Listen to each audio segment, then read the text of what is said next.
Anies? Di politik tuh ada dua hal yang bisa kita baca. Yang pertama yaitu membangun pencitraan. Jadi siapapun calon presiden termasuk Anies bisa membangun pencitraan. Yang kedua yaitu pola membusuk-busuki lawan. Nah ini nih dalam konteks tadi yaitu deklarasi FPI Reborn lah katakanlah, lalu termasuk ex narapidana teroris, FPI maupun HTI di Bidakara, itu bagian daripada tadi pembusukan terhadap pihak tertentu, dalam hari ini Anies. Jadi sangat clear. Tadi malam saya sore ya berdialog di salah satu televisi dengan mantan juru bicara HTI yaitu Ismail Yusanto, mengatakan bahwa itu bukan HTI, katanya saya tidak kenal, itu menggunakan masker, nggak tahu saya siapa, kata mantan juru bicara HTI Ismail Yusanto. Artinya ini sangat jelas bahwa itu adalah desain atau settingan, kalau bahasa saya operasi khusus ya, untuk menjatuhkan kredibilitas Anies. Kenapa ini dilakukan? Karena kita tahu bahwa Anies ini selama ini distigmakan menjadi tokoh figur yang didukung oleh kelompok kanan. Nah kalau ini dilakukan, maka mohon maaf, kalau dalam konteks pencapresan akan berat bisa bersaing dengan capres-capres lain. Kita kurang kuatnya Prabowo. Begitu didukung oleh kelompok kanan tetap saja kalah. Oleh karena itu Anies ini mestinya stigma itu kan hilang gitu loh kalau Anies itu bisa ke tengah. Tetapi hari ini kita melihat dan menyaksikan bahwa dua deklarasi itu adalah memang untuk mendegradasi elektabilitas Anies, artinya pembusukan terhadap Anies itu. Makanya konsep yang kedua tadi yaitu membusuk-busuki lawan sedang terjadi hari ini kepada capres dan cawapres termasuk kepada Anies.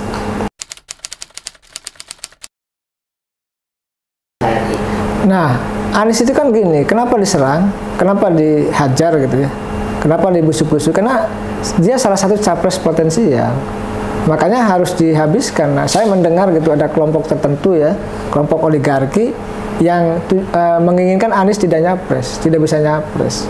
Nah, ini berusaha kuat agar Anies ya tadi karakter assassination-nya ya hancur gitu. Secara politik ceritanya juga jelek, elektabilitasnya juga turun gitu.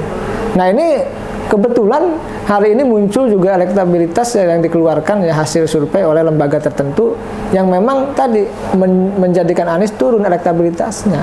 Ini kan seolah-olah ada desain nyata kelompok tertentu ya yang secara sistematis untuk membusuk-busuki Anies itu. Jadi saya meyakini bahwa ini adalah operasi khusus untuk menjegal Anies dalam konteks pencapresan. Tapi ya itulah politik. Itu ya dalam politik sah-sah saja tetap dilakukan. Tetapi konteksnya mohon maaf ya, ini adalah sangat jahat ya dalam konteks politik begitu. Nah,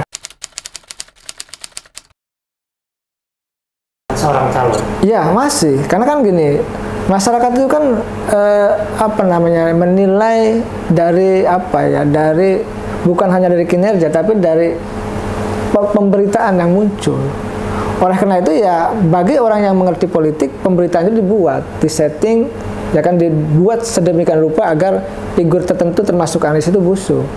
Nah kalau terus kan begini loh, suatu berita kalau dia itu walaupun berita bohong gitu ya, walaupun berita itu hoak, walaupun itu pembusukan, kalau didiamkan itu menjadi kebenaran.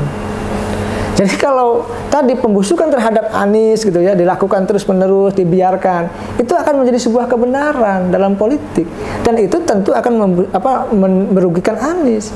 Oleh karena itu tadi ya pembusukan itu tentu akan berdampak dalam elektabilitas seseorang, artinya menurunkan itu. Saya percaya itu karena tadi sifatnya informasi, pemberitaan, pembusukan kalau dibiarkan itu akan menjadi sebuah kebenaran. Ini bahaya. Oleh karena itu ya tentu kemungkinan ya Anies juga dengan timnya paham itu dan tentu akan mengkonter gerakan-gerakan seperti. Nah, pertama tentu Anies harus menciptakan panggung-panggung yang dia adalah bagian daripada figur anak bangsa yang nasionalis. Selama ini kan saya percaya gini loh, Anies itu kan lucu kalau dituduh radikal. Kenapa? HMI dia tuh. HMI itu nggak ada yang radikal. Nggak ada yang terkait dengan jaringan teroris, nggak ada. Dia pasti akan di tengah. Kedua, pendidikan Anies itu Amerika. Jadi Amerika itu pasti liberal. pasti modern gitu loh. Tidak mungkin dalam konteks itu Anies itu masuk dalam jaringan radikal itu. Ini kan soal politik di pilkada yang kebetulan Anies distigmatik, didukung oleh kalangan-kalangan yang radikal yang kanan, dianggap itu. Sehingga stigma itu terus jalan dan tidak hilang. Dan saya juga berbicara kepada ada tim-tim Anies yang kontak saya gitu ya. Tentu semua orang berhak untuk mengontak saya, termasuk kelompok Anies, mengatakan selama ini betul stigma itu ada di Anies dan perlu menghilangkan itu ya. Artinya Anies harus mempersepsikan diri ya, memunculkan diri sebagai tokoh yang nasionalis, yang plural ya, yang kepentingannya untuk kepentingan semuanya. Agar stigma itu hilang. Artinya dari tuduhan ke kanan itu mesti ke tengah. Oleh karena itu gini, penting nih, dukungan Anies nanti misalkan dia jadi capres terhadap misalkan dukungan partai politik itu menjadi penting. Misalkan dia didukung Nasdem itu penting. Kenapa? Nasdem nasionalis. Didukung Demokrat misalkan itu penting. Itu karena Demokrat nasionalis religius.